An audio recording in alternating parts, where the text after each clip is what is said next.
Hello, this is another haul video here from Mike's Man Cave 1984, the show where I show you the things I find while I'm out toy hunting, as we do, and show you the cool things I get. You know I love those retro geeky items. Yeah, so let's get in and show you what I found. I spent a few dollars this week.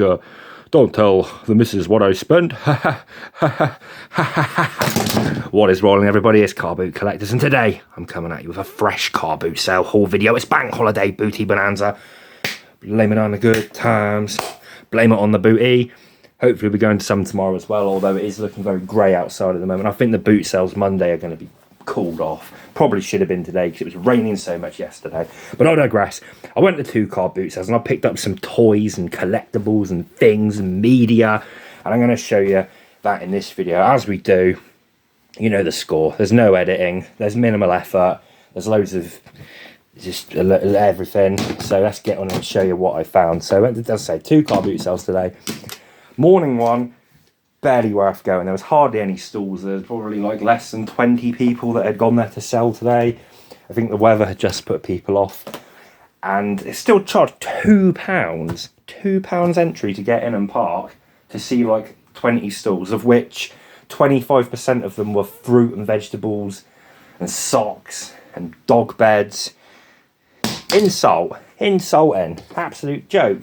But I did find one thing there, and it might transpire to a bigger purchase. We'll see.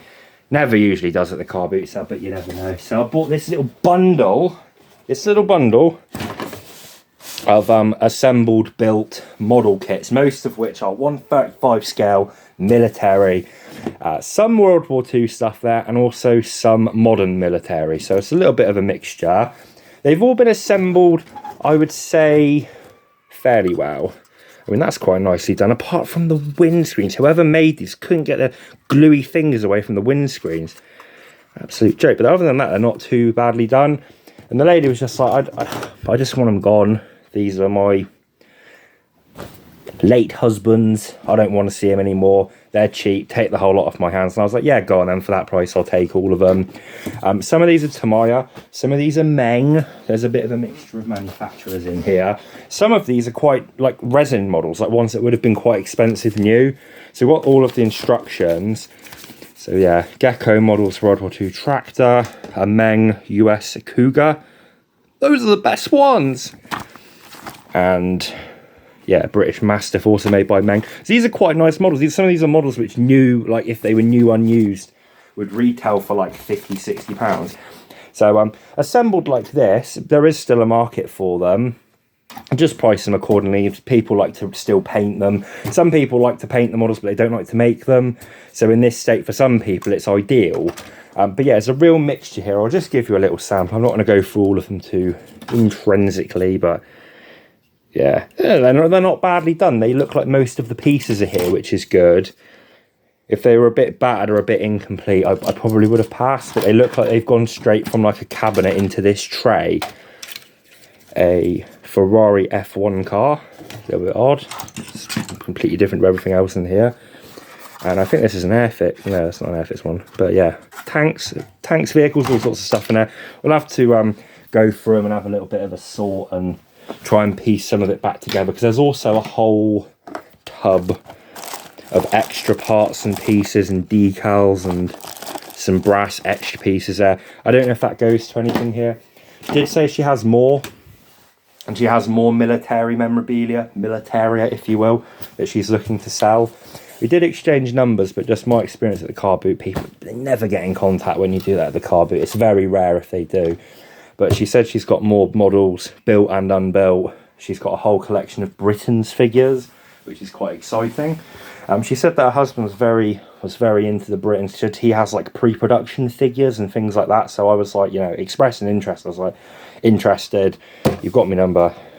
Whenever, give me a message. We'll come and have a gander. So hopefully that comes through, and hopefully that turns out being a nice little lead.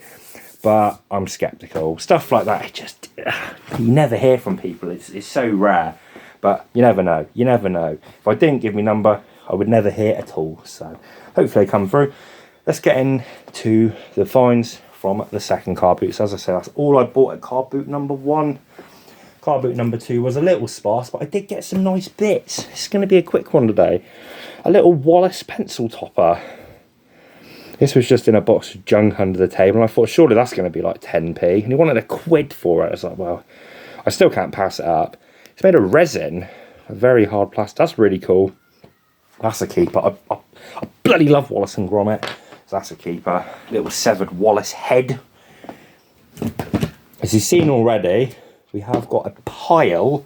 This was the only thing I bought there really, which cost more than a few quid. A whole bundle of action figures made by Leonard for the Jumanji film. Jumanji Welcome to the Jungle with The Rock and Karen Gillan. Yeah, so we've got a whole bunch of the figures. This is nearly the full set. I think the only ones that are missing is the elephant, which is like the rare one, and the figure of The Rock. I don't think they made any of the other characters, but they all make noises. They're quite nice figures, really. They're sort of 3 3/4 inch scale. They are nice figures, but yeah, she wanted £15 for the set of those and was firm on that, which I was happy to pay because it's quite a good price for them. I don't think these are massively collectible, but they do sell moderately well. I've had a couple of them in the past. I've had the cheetah before, so I thought it's a nice little bundle. I haven't bought much else. Go on then, give me some Jumanji figures. Why not? So that was those. Some Jumanji. Film I've never seen. Haven't even seen the original one. Don't care to. Don't even care to. Let's go with a bit of the old media here. We've got a little stack of the old media. Just a little bit. This is a quick one today. There really isn't much to show. Purchased from a fellow I buy stuff from most weeks. He sometimes holds stuff for me. The Star Wars Blu-ray set. The Saga. Now, I've already got these films in the individual sleeve sets. But this is quite a nice box set. So I picked it up initially just to... you know, I trade in my other ones and keep this one because it looks quite nice on the shelf, doesn't it, compared to the 2 ones? But I don't know. I might just trade that in. It trades in for about a tenner, I think. So I don't know.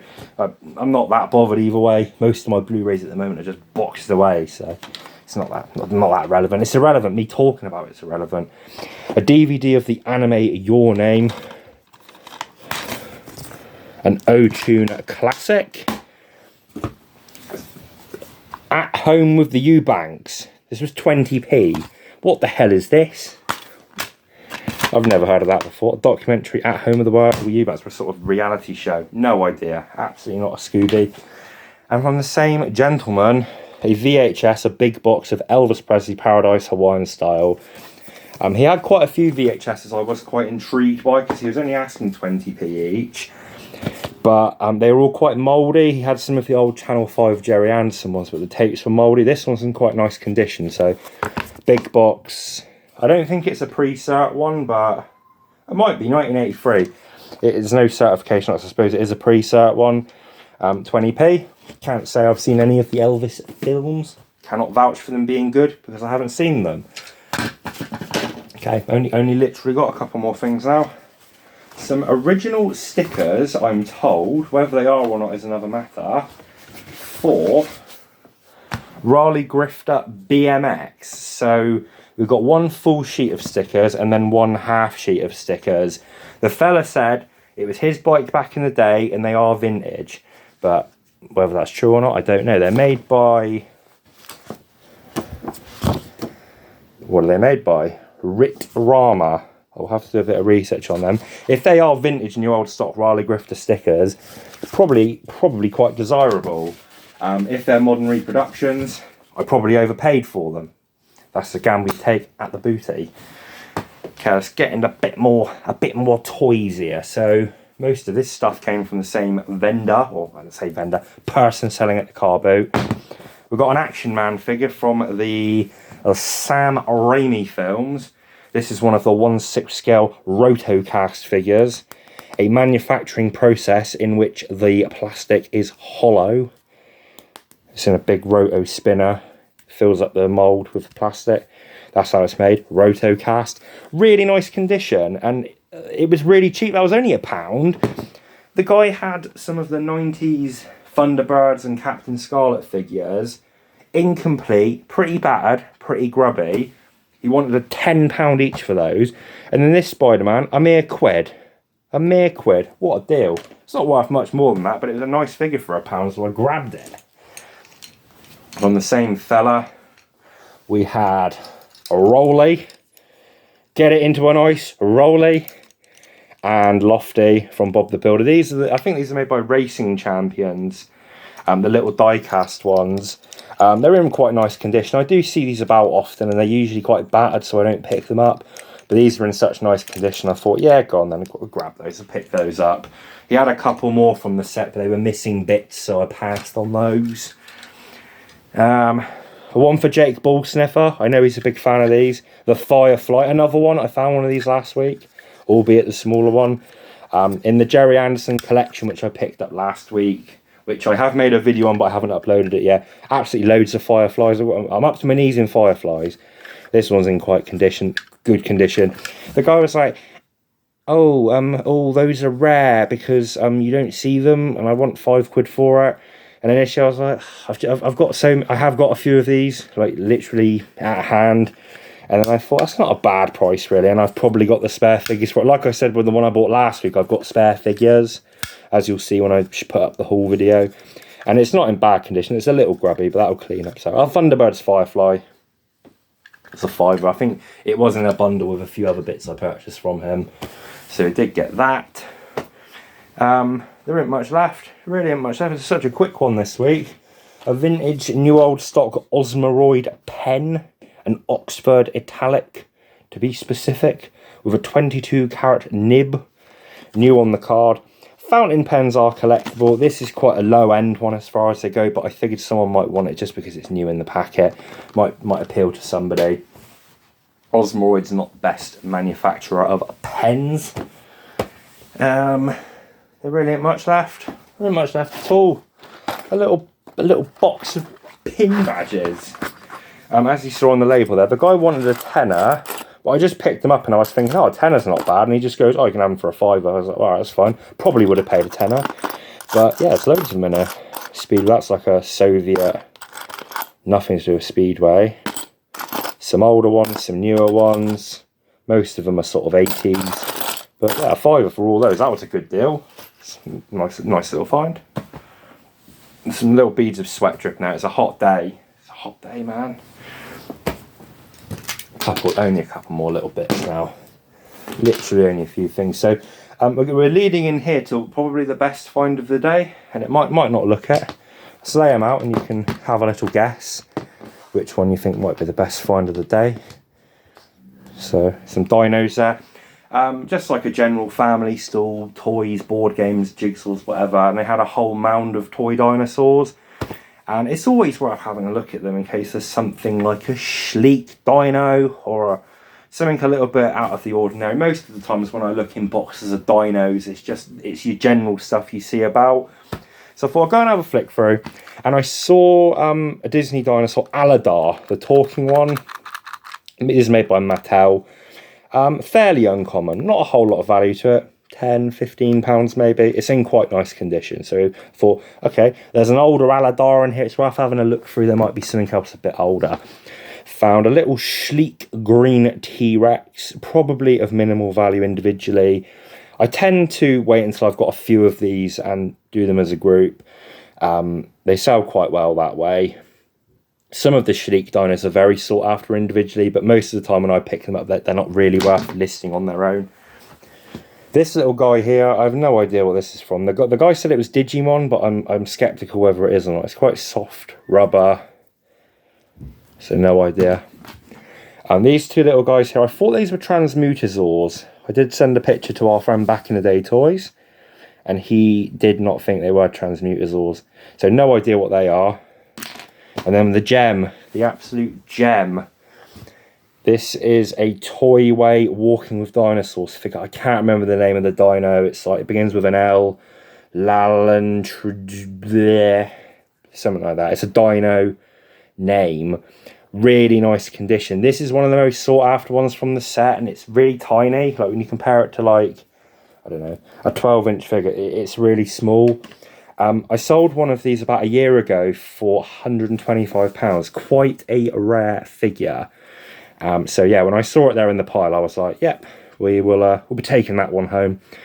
Someone did sell one on eBay recently for a mere like 55 quid, but you know, ignore that one. It was listed by some rookie, so that price is irrelevant. That'll be going up for what I sold the last one for. So there you go. Toyway Walking with Dinosaurs, a real rarity, an actual dinosaur grail item at the boot sale. So that was quite a nice little find. And then the final thing, which I haven't actually looked through yet, is a bag of Britain's farm stuff. So I started looking at this and I thought, well, I'm not really that bothered, but the woman come over and was like, you can just have that bag for £1. And I thought, for £1, I'll take it, because there's some bits in here. So all of these green parts here, the building pieces, these are a Britain's farm building. This is the riding stable. And I have actually got one of these waiting in the wings, missing bits. So to get a bag of bits for it is ideal, because I might be able to complete it. Although I'm pretty sure the one I have got is missing things like doors, and there doesn't look to be many doors or anything in here. But that's the Britain's riding stable from the 70s. There's a pigsty, a couple of Britain's riding figures. There's a one there, farmer on his horse missing his arm, might be in here. Another horse rider. Let's go like so. So yeah, that whole bag for £1. There's just quite a lot of stuff there. A lot of, I mean, that's complete as it is. That's like its own thing. Probably like 5 to 10 quid. But there's just some bits in here. Some of it is, don't get me wrong, is rubbish. Those go with the riding stable. That's another one of the little that's the set there for the riding stable, or at least part of it. They released that set in many iterations and gift sets with different things bundled in. Not sure what that's for. So, you know, in any iteration, it's more or less complete or incomplete. Whatever, as long as the building's complete, that's sort of the main thing. But yeah, £1 for that bag. I'll have a sort through that. Some of that is just rubbish that will just get dumped in my pot of rubbish soldiers. And some of that stuff will go in me spares boxes that will come into use at some point. So yeah, that's me booty haul. As said already, not a whole lot going today, but a few little nice finds, a few little odds and sods, a few bits and pieces. And I thought, nonetheless, we'll make a video. As I said last week, if I don't make a video, I'll fall out of the habit of it. And I'm on a good roll at the moment. So we'll just make a video, get it out, and then, you know, it's out. So that's my video. Hopefully you enjoyed. Hopefully some interesting stuff. And we'll see you soon. There's a couple what's in the box videos I've recorded that need to be uploaded. So you'll be seeing those going up soon. Thank you for watching. Goodbye.